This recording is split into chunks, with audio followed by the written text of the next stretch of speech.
I'm Hugh Hewitt. Thank you for listening inside the Beltway, where it's not yet begun to rain, but it's going to be a rainy, stormy day.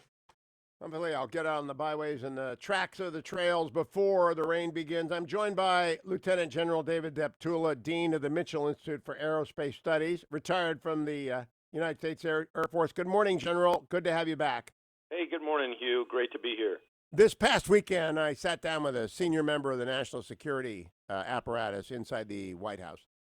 And this individual told me that when phase 4 comes along, they've got to have at least $20 billion. Close to $12 billion of that is for platform acquisition overruns related to COVID. So I went and looked up after this individual had left, and we had a nice long conversation.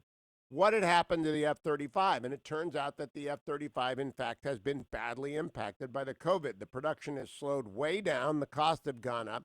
Are you familiar with this, and can you explain why we need money for, he said 12 F-35s in the phase 4. What's your knowledge about it, General? Well, here's essentially what happened, Hugh. The F-35 program has about 1,700 suppliers, and basically the production line has slowed down due to the key supplier delays in the main subassemblies of the aircraft, those things being like the center fuselage assembly and other parts of the airplane. You know, everything's not just built by one company. It is these other sub-suppliers that supply elements. So with that sub-supplier slowdown, that creates idle time for the production line workers. So rather than laying them off and rehire them later, the F-35 production line went to a 2-week on, 1 week off work schedule. That preserves the workforce, but it does slow down deliveries by 1 to 3 months. So they're really just managing fact-of-life impacts from the COVID-19 impact. And it really shouldn't be a surprise to anybody realizing the significance of the virus. Now, all of that said, back to your original question, that slowdown is going to affect, it's going to be about 3 to 4 months worth of delay. So I presume that money is to recoup that delay in production. That was the theory, that if you order another 12 in phase 4, the lines will all begin to work at lickety-split level. Maybe it's a time and a half. Maybe they just get back to where they were, and the money flows downhill to all those suppliers who would otherwise. This is the Defense Industrial Base Management. The F-35s will eventually show up, and I hope we buy the whole fleet. But if you increase the acceleration of the buy right now, you have an impact on the defense industrial base. Does that make sense to you? Sure does. You bet. That's a simple way of the simplest way to explain it. All right. Now, the other thing he said they need is $8 billion for an additional Virginia-class sub, and I did not get this, Coast Guard funding. Apparently, Coast Guard vessels around Greenland, around American Samoa, around some of the smaller First Island chain are as effective as U.S. Navy vessels. Were you familiar with that at all, General? A little bit, not a whole lot, but I tell you what, Hugh, I suspect that the same thing or a similar impact that we just discussed on F-35 in terms of sub-suppliers being slowed down is the same thing that's affecting the Navy and Coast Guard production.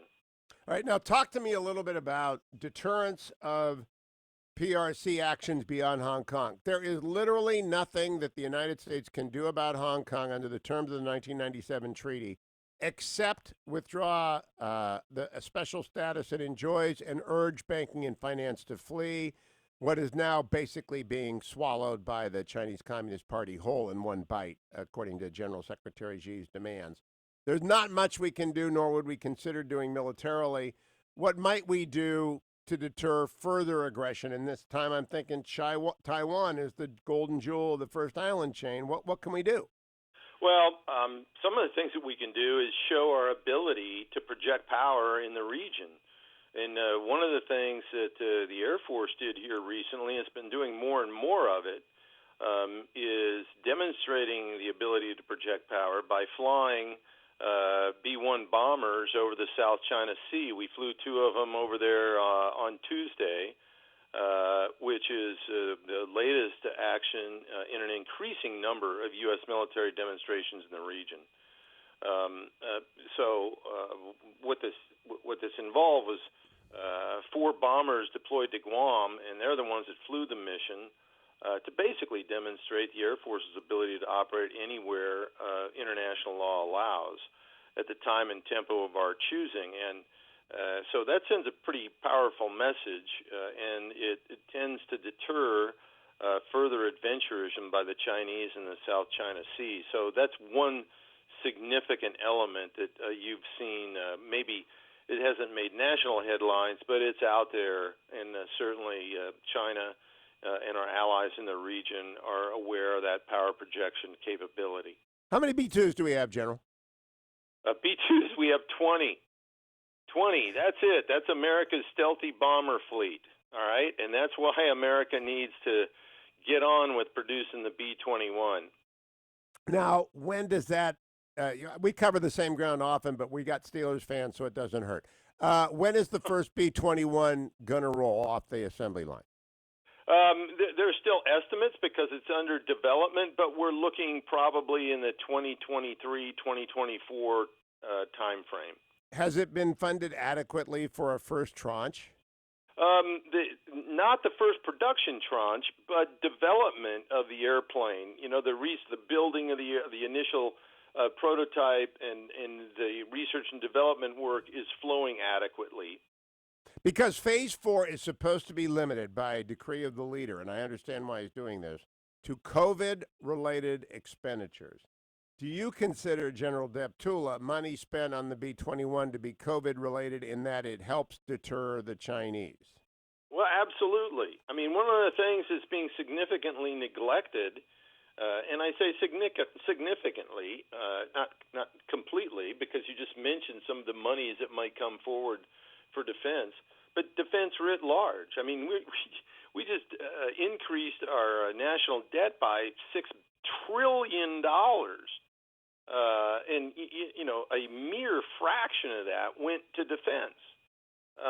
We can't forget that, you know, you can argue about guns and butter till the cows come home, and everyone has a different opinion. But the bottom line is the preamble of the Constitution states the reason that we have a government in the first place is to, quote, provide for the common defense and promote the general welfare, not provide for the general welfare. I understand the impact and the necessity to take care of the working folks who had nothing to do with this virus, but at the same time we have to take into consideration the importance of defense, and the corona epidemic has had a significant impact. And I can tell you what, look, Hugh, yesterday I had a good discussion with the Air Force's new Director of Strategy and Requirements.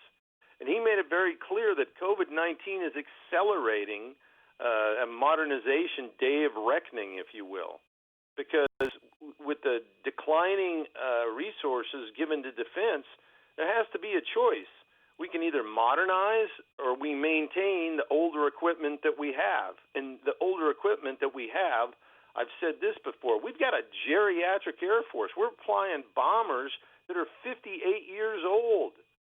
If we're going to be able to succeed in the future, we have to modernize and improve our defense. Would you ever buy another F-18, General? No. That's a flat no, not done. That's exactly right. It's a flat no. We've bought F-18s, and which is a fourth generation aircraft, and you know I'll throw in F-15s and F-16s into that too. It's not time to buy new airplanes that were designed half a century ago. It's time to build modern, capable, sensor shooter aircraft that can operate in contested environments. That means fifth generation and beyond. That means next generation air dominance aircraft. That means enhancing our F-22 force by taking the older training airplanes and bringing them up to combat capability. We need to modernize. We can't hang on to the past. Lieutenant General David Deptula, Dean of the Mitchell Institute for Aerospace Studies. Always a pleasure. Thank you, General. Don't go anywhere, America. I'll be